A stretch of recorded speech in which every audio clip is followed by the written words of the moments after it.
Welcome, guys, back to the Grateful Living podcast. Today, I'm thankful to have Kelli Maple with me today. Kelli is a YouTuber with 1.79 million subscribers. Her content focuses on reborn dolls, baby lives, vlogs of her life, different challenges that she does, and a mix of different types of videos as well. Kelli, thank you so much for joining me. Of course, thank you for having me. Of course, thankful to have you on. So, for people that don't know you, kind of take us back to the beginning, where you grew up, your family situation, what type of kid you were, things like that. Yeah, so I've lived in Massachusetts my whole life, and I started my YouTube channel when I was in sixth grade. I was like 12 years old, and I've been doing it ever since. And now I'm turning 20 like next week, so Mhm. I've been doing it for a long time, and I love doing my channel because it's just always been fun for me and like gave me something to do. Yeah. Yeah, yeah. I'm curious, do you remember like the first time you were introduced to YouTube? I remember like when YouTube first came out, like I think I don't remember what year it was, but I like remember being in elementary school and we'd like watch weird videos online. Like I remember watching music videos and stuff with my sister. And like, so I guess I didn't really think about YouTube as like a creator space for a long time. Cause like when it first got started, it was like weird, like random funny videos and like music videos and songs and stuff. And then like as I got older, a lot of people like started making videos of just like I don't know, different things with their lives and like different content and like some of the original YouTube creators who I'm sure we've all watched. Yeah, no, that's cool. So, March of 2014, kind of take me back to what's going on in your life. You make your first video. Just curious, what was the thought process with doing that and things like that. Yeah, so the first couple of videos I posted were like of my cats, and they weren't videos that were like intended to be put on YouTube. They're just like videos I had already. And I was like, oh, this is kind of funny. Maybe I'll share it and like post it online because a few of my friends had said like I should start a YouTube channel. I don't really know why, but I did, and I'm glad I did. But I just posted like random videos of my cats, and then I don't know how I really got into like starting videos of like my toys, but that's what I would do, and that's how it like evolved into the dolls, and it just kind of like took off from there. Yeah. So you mentioned it, but Playmobil was, the next part after kind of Mittens being the star initially. Um I'm just curious, like, I guess, have you just always been a creative person? Like, I was just going back and watching some of the videos, and it's like you have all these different scenarios and things like that. Have you always been creative? I'd like to think so. Like I would just kind of film what I would usually play with. Like me and my brother would always play like house or stuff with our dolls and like toys. My sister wasn't really into dolls, so she wouldn't really ever play house with us. But, like my brother would, and so we'd play with like anything, like Legos, Playmobil, like other dolls. I'd make him play house with me, or like we'd play family. And then I just started like filming them and like the scenarios we used to do. And yeah, people enjoyed that content. Yeah. Um, you know, and not that this is what it was your intentions were, but I was looking, you know, a year later, you had 26 subscribers. Um, I'm curious, like, what was keeping you going, March of 2014 to March of 2015? Obviously later in 2015, your channel blew up a lot more, but that first year, um, was it just for fun, or like, how did you approach it? My channel has always been like just for fun. Like I'd like to think that because obviously I started it just to post random videos, and I never intended for it to get big. Like I never imagined that my videos would become so popular. Like so that was something I just never even thought about. I was just posting them because I was having fun filming them, and then like my friends at school would tell me like they watch the videos and they'd be like, Kelly, I really like this one. And I'd be like, oh, and then I would make more because hearing like the feedback in person that people like them. And then like I had, like you said, like a couple subscribers, like 26 or something, and they like I had some that would like religiously like watch all the videos and they'd always comment, and like I got to kind of know them like through the comments, and I'd be like, "Oh, thank you so much." And like I connected with a few of them like off of YouTube. And so like I think it was just motivating to like have even just a few people who were like following and staying with it. Yeah. And so, like I said, 2015 was a great year for you YouTube wise. July of that year you get to 2000, and then by December you're at 40,000. Um, I guess how did you handle how did you handle that? Obviously, that's from 26 subscribers, and then like 8 or 9 months later you have 40,000. Um, how did you handle just the volume increase in viewership? I was like not expecting that at all. Because like I said, I wasn't really making the videos to gain a following. And so I don't know why the videos became so popular, but like I guess doll content was really like emerging on YouTube during that time. And I was making like creative videos that I hadn't seen any other like people making. And so I think like my audience liked that because it was so unique. And like I watched doll channels as well. And like that's where I got some of my inspiration from. And I just didn't see any of them like coming out with like scenarios the way I was doing it, or like the role play that I would do. And so I feel like that is definitely what like made my channel stand out from other channels. And I've seen like a lot more channels do stuff like that after I've been doing it. So it's interesting to see how like I took some inspiration and then mine became inspiration for others. I don't really remember like how I reacted to gaining all the followers, but I was just not expecting it at all. It was very interesting. Yeah, yeah. I'm curious, at that point, and I don't know if you remember, but does it become more nerve wracking, and like, do you then have to balance out, like, I guess, are you able to still do your content the way you want to, or do you then become a lot more self conscious every time you're like, are you still able to like not have that impact your work, I guess? I feel like it has kind of changed a little bit. Like the videos that do the like best for me are baby alive videos, and like that's what I did most of.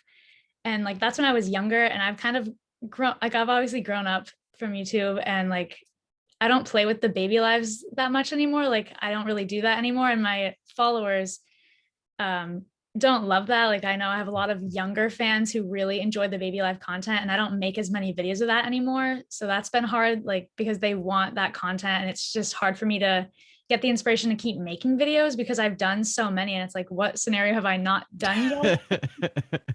Yeah, So that's been hard. yeah. Um, I'm curious, you know, you were pretty young starting off. I'm curious, like, um, how was your like family reaction, or like were your parents opposed to, you putting yourself out there, um, to thousands and millions of people? Um, yeah. In the beginning, they actually didn't even know I was doing it. Like me and my brother kind of started channels around the same time, and we were just like, yeah, let's make videos. And at first we didn't put ourselves in them, but then we like started like showing our faces and stuff. And um yeah, like my mom didn't know I was doing YouTube until like a while in. Like I remember being at Thanksgiving, and one of my older cousins like asked my mom if she had seen like the videos I was posting, and she didn't even know about it. So it was like funny that my cousins were watching them and my mom didn't even know, because it Yeah. never really came up. I just like was doing it in my room. She thought I was just like playing with my dolls, didn't really know I was like posting it online, because I would just play like that whether I was filming or not. So it Mm. didn't seem any different to her. Yeah. You know, one of the tough things about people watching behind a computer is they tend to be a little bit more, I'd say, crazy, I guess, than if they saw you in person, in terms of like hurtful comments or like things like that. At that, like, as the years have gone on, have you gotten better with judgment, or how do you approach that aspect of, putting yourself out there? It's definitely hard at sometimes. Like, obviously, with any kind of following, you're going to get people who don't enjoy what you do and you're going to get haters. I remember like when I was young and still had like not that many followers, I had a few haters and it really affected me when I was like younger. And I remember like making videos about it. I'd be like, stop commenting stuff like this. And it was so funny. And like the supporters would really come at it. They would like attack the people in the comments and they'd be like, don't do this. And like, I think they still do. Um, but I like as I've gotten older and there's obviously more haters like now I feel like with the bigger following, you just learn to ignore it. And sometimes I'll block them if it's like really bad, but like most of the time it's just like stupid little comments and I just ignore it because it doesn't really matter at the end of the day. There's more people who support what I do than who don't. And like Yeah. if you give them the attention, they're gonna keep going. Yeah. No, that's a good point. How are you managing, you know, the fans have seen you grown up um through like high school and now college.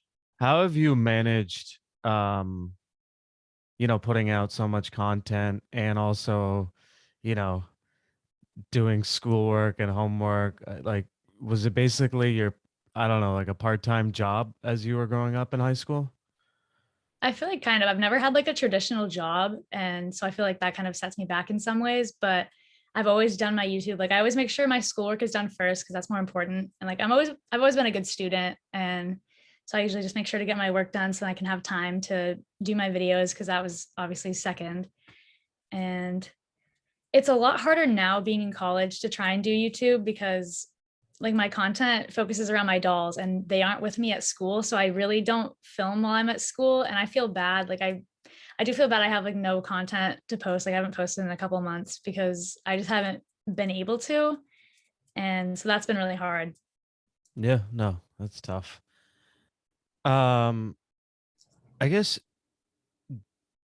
like for the reborn dolls, like, when you transition from Playmobil to those, you know, I guess like what's your thought with transitioning with different content? I mean, as I said in the intro, you do like drive with me, you do different, challenges that are going on. Um, at this point, are you kind of like I'm like you don't worry about that kind of stuff and what you put out, or like do you have to be strategic? What's your approach there? It's definitely difficult because like different audiences want to see different things. And I have some followers who like strictly want to see like baby alive and what I used to do. And a lot of people, when I started transitioning to more reborn focused videos, they would say like they're not going to watch, they're going to unsubscribe because they didn't want to see that content. And it's a little harsh, but I can understand Yeah. where they're coming from. So it's hard because different people want to see different things, but I know I have people who watch at least like a few people who watch each different thing. So I have an audience for all the things I do, but like certain things are more popular than others. Like I said, Baby Live is most popular, and I'd say Reborns are second most popular. And then I do other like random things like the vlogs. I feel like don't do as well, but they're just kind of easy to do because it's just like you film throughout the day, and then it's just like a look into my life. But I don't do that too often. Yeah. I'm curious, building community is such an important part of a creator's life. Do you have any advice to anyone on doing that? I saw you did a lot of Q&As. Were there any other strategies that helped you with building community and consistent audience? I think like posting consistently and like similar content to keep people entertained is good because if I was posting like a ton of random videos that weren't really all about the same thing, I wouldn't have such an audience because my videos are like focused on dolls and people know me as like the doll girl, like people call me that. And so I think having that definitely helps build a audience because if you're just posting random stuff that isn't really related to each other, I don't really think you'll get such a following. I don't know. Yeah, yeah. How have you balanced sharing personal info, keeping your own privacy and also letting your fans in? I mean, at the level that you're at, obviously there's hundreds of thousands of people that you've never met, in person. How do you balance those two things? I try and stay private as much as I can. Like, obviously, I don't share my address or the town that I live in, but or like the school I go to. But like people know I live in Massachusetts, and like I'll share like when we go on vacation, like I'll share videos of that after, or like if I've when I've gone to like New York, I'll share that and I'll tell people like, oh, come find me in New York if you want. And like I've met a lot of people just randomly, like when I go out and about, like at the mall, we always see people and that's really cool. But yeah, usually we don't say like where I live, and I think that helps. How do you handle, obviously family and friends have seen you continue to be more successful as the years have gone on. Um, I don't know if you've seen people treating you differently based on that and learning about you being this successful YouTuber. Do you find like friends or maybe even people that you've gotten into relationships being, inauthentic or fake or, are you do you find it tough determining, who's authentic and who's, kind of being your friend because of your success?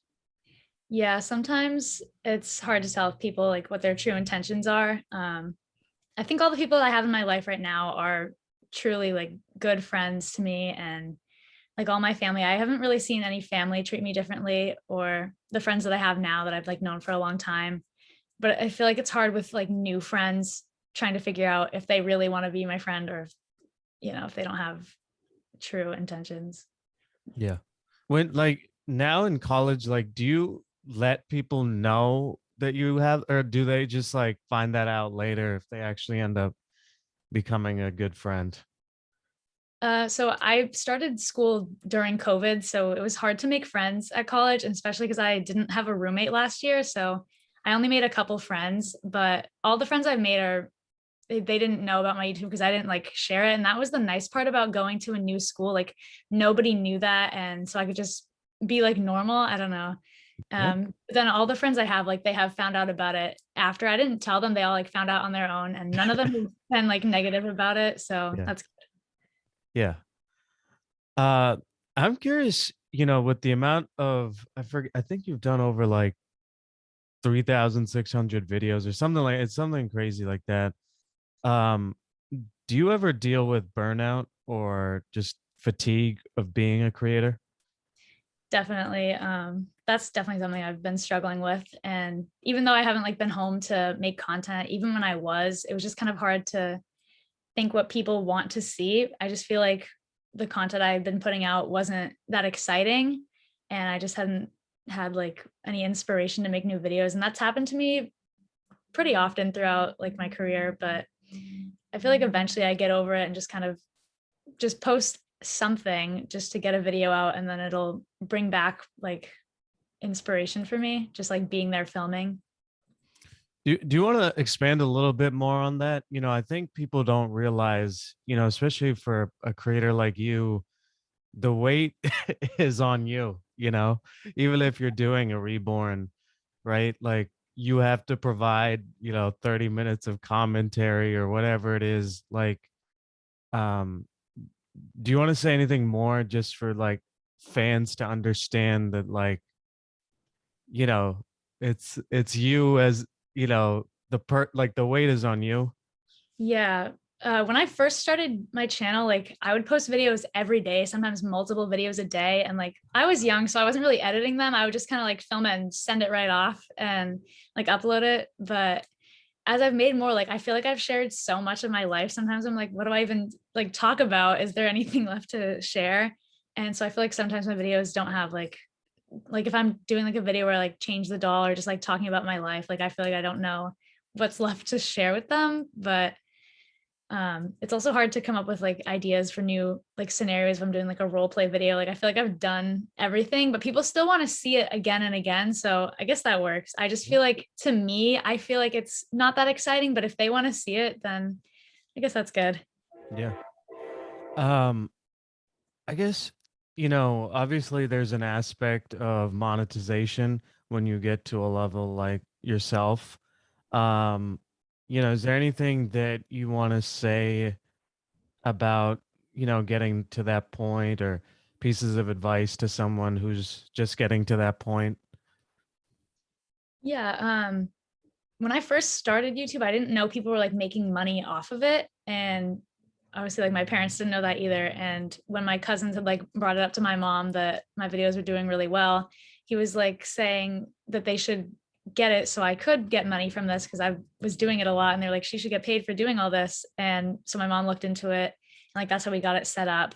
Because obviously I was like 15, 16. I didn't have like control over my bank or anything. So we did that. I know a lot of YouTubers get money from like sponsorships too, with working with other brands. That usually pays better than ads. So if you're able to get a sponsorship, that's really good. Yeah. Um, how do you, I guess, like, can you talk to the people about, you know, a, the day in the life or the week in the life of Kelly? Like, do you plan out content, or how do you approach your life as a creator? I honestly usually don't really plan very much. Like I like to just do my videos as they come to me. Like if I have an idea for something and I have the time to do it, I'll do it right then and there. But if I don't, then I'll like wait until I have the time. But I don't usually plan anything. I just kind of like, I don't know, do it as they come. And I try and upload like around the same time as when I film it. Yeah. Oh, that's awesome. I'm curious, how do you manage so many like social media? You have like 5 Instagrams and things like that. How do you like manage all that? Yeah, I have a few different Instagrams, but like for different things. Like I have my main account for mostly like I post like my collection and then like just stuff that like the followers would want to see. And so that's pretty similar to my YouTube. So that one's pretty easy to manage. I have like a personal Instagram that's just like more just focused on me because I don't really post myself on like my YouTube Instagram. And then I have one for my dolls that I paint because I'm an artist. So that one I just use to I kind of like a portfolio, and then I have like a couple others for like my pets and stuff. Yeah. You talk about it a little bit in the videos, and I don't know if you want to talk about it today, but you've mentioned having an eating disorder before. Do you want to talk more about that? Yeah, I can talk about that. Um, Ever since I was like little, I think around 5 or 6, it's called ARFID, like avoidant slash restrictive food intake disorder. And so I only eat crunchy foods. Like it's very like texture oriented and like I don't eat any fruit. The only vegetable I'll eat is corn and it has to be on the cob and it has to be like crunchy. I don't eat any meat, only very well done bacon. Like it's very specific. Um, like I mostly eat like cereal, crackers, like pretzels, like stuff like that. So that's pretty hard because like I don't know, it's hard to eat places like I don't like going out to eat with people, or if I do, I bring my own food. Like I'll bring Cheez-Its in a bag and like I eat that. So that's pretty hard like on my social life. It doesn't really affect my YouTube that much because like I don't eat on my videos very often. Mm, Yeah. yeah. Um, I guess in terms of you know, editing or upgrading your camera or things like that, do you have any advice on that? Is that stuff you just self-researched, or um how did you get better at that aspect of it? I guess yeah, I'd say like self-research. I just kind of um I don't know. I feel like I'd see like other videos from other people and be like, oh, their camera looks nice or like their audio sounds good. And I would like look into what they use. And so I like upgraded my camera based on like other videos I would see. And I would like research what cameras I thought would work best for me. I've used a lot of different cameras and I love the one I have now. It's a Canon, I think it's like the D7i. That one's really good. It's good for videos and for photos. So it works for me. And for like editing, I use Final Cut Pro. I used to use iMovie like when I got started. And then I was like, this doesn't do like what I want it to do. And so I wanted to upgrade to Final Cut. And that was a really good investment. Cool. Do you have any advice for anyone starting out their YouTube channel? I would definitely say to post consistently and like I said, like stick to your content and so you'll be able to like grow a following of people who want to see what you're making videos of. I think that helps a lot. Yeah. Um, I guess how do you look at your future? Uh, do you plan out that kind of stuff, or do you just kind of go with the flow? I think I go with the flow. Like I don't really plan much at all. Like even college, I didn't really plan very much on that. I didn't really want to go to school and my mom wanted me to. So I've been going to school, I think for her. Um, I think I'm actually dropping out next semester or at least taking a break. It's just been really hard on me. And so I just need that like break, like mentally. And like, I think career wise, it's a good decision to just go back to what I've been doing. Um, but yeah, I just kind of go with like go with the flow, go with what makes sense, I feel like. Yeah. Is there anything you would say in terms of mental health advice for creators? It's definitely important to take breaks when you need it and just take the time to yourself because I feel like a lot of creators, especially ones who like have a strict schedule of like I need to post like every Tuesday and like Wednesday, like if you have a strict schedule that it's a lot of strain on you to try and upload. That's why I don't really plan on like uploading like at the same time every day of the week and like all that stuff. Like I used to post every day and even that was like hard. And then I started like stepping back and it just helped me a lot. And like not pressuring myself to make videos has definitely helped. I feel bad because I haven't been posting as much content the past like year, but I've just like needed the break to work on myself. Yeah.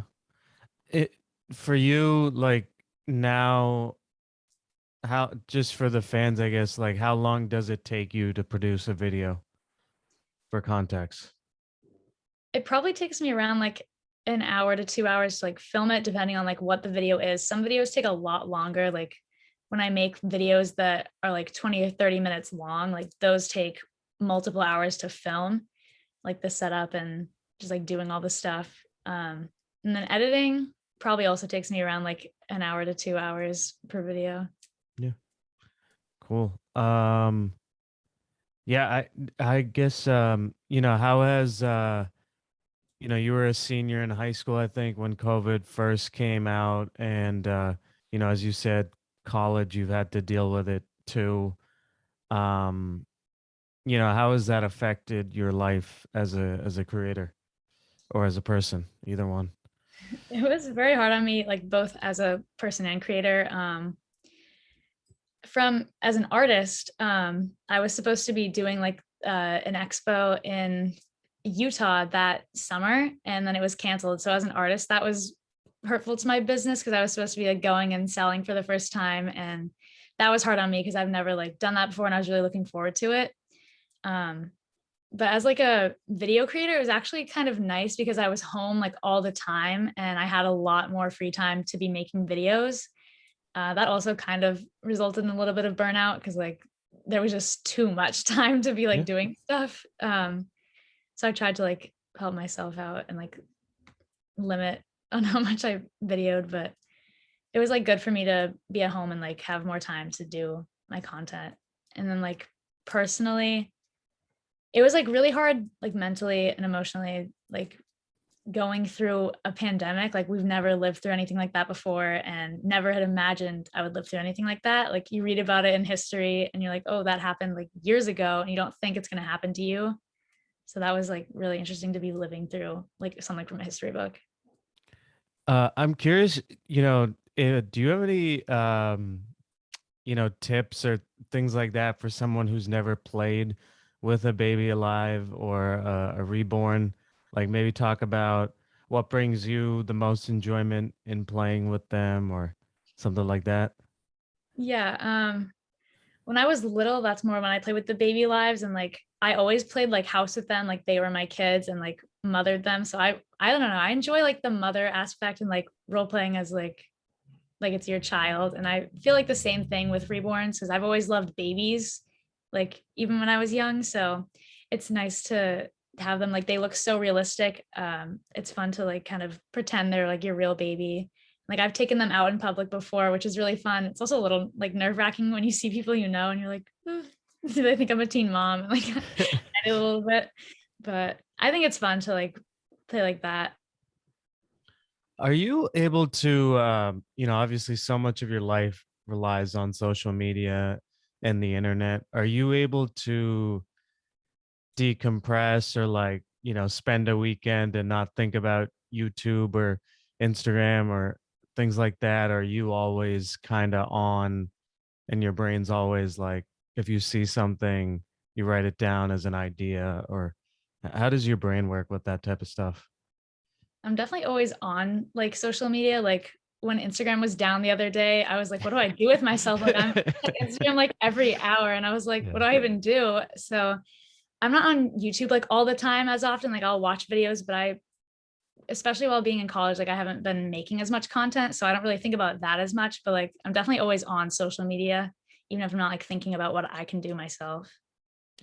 Are you able to contextualize like the impact that you've had, like having videos of like over 25 million people watch it? Like, does that register?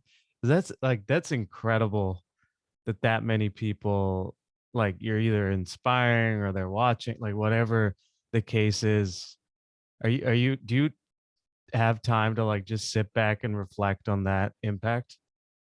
I don't usually think about it. Like it is really crazy, like that many people have seen the videos and like it doesn't always like sit with me like the like all of those people, like I don't know. It's crazy to think about. Like when we've met people in person who have watched the videos, that's really inspiring to me because like they always tell me like they love watching the videos and like how they like started playing with the dolls again because they've seen the videos and like just the little things they say to me, they mean so much even though like they don't even know it. Yeah, no. Uh, Kelly, we talked about a good amount. Was there something you wanted to talk about that we didn't touch on? I don't think so. Okay, cool. Well, I just want to thank you and acknowledge you. Like as I said, it's really cool um, to see your journey from just doing it for fun and seeing you build a whole community and seeing some of the comments of people being amazed that you're like now in college or whatever, college aged, because they've watched you, for the last 7 or 8 years or whatever it is, 7 years. That's really cool. And I just think it's awesome that you're continuing to show the love of Baby Alive's Reborn dolls, your life, whatever it is. I think it's really cool that you're able to do that. Thank you. Yeah. Thank you.